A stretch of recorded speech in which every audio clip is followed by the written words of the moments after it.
कहाँ गएकी हो, त्यसलाई मैले कति भने त्यो पापीको स्याहार सुसार नगर, त्यो घरमा नजा भनेर, तर जति भने पनि मानिन।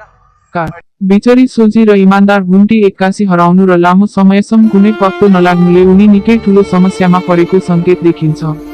उनको हराएको खबर मिडियासम्म पुगेपछि सबै चिन्तित बनेका छन्। सुकुमायाले पनि यो कुरा थाहा पाएपछि घुम्टीको खोजीका लागि सहर जाने निर्णय गर्छिन्। उनी घुम्टीलाई जसरी पनि भेट्ने र उसलाई यो अवस्थामा पुर्याउनेहरूलाई कडा सजाय दिलाउने अठोटमा छिन्। घुम्टीले पहिले नै श्रीमान र सम्पत्तिको मोह त्यागेर आफ्नो आत्मसम्मान रोजेकी थिइन्, तर सुकुमाया भने दोषीहरूलाई सजिलै छोड्ने पक्षमा छैनन्।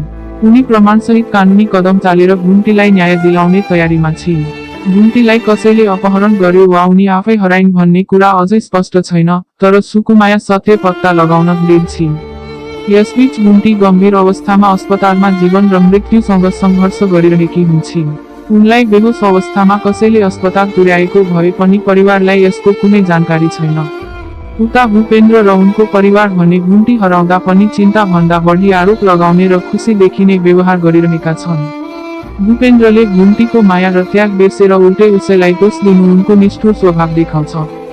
अर्कोतर्फ भूमिकाको जीवनमा पनि ठूलो मोड आएको छ। उसले विगतमा घुम्टीलाई दिएको दुःख अहिले आफ्नै जीवनमा फर्किएको छ।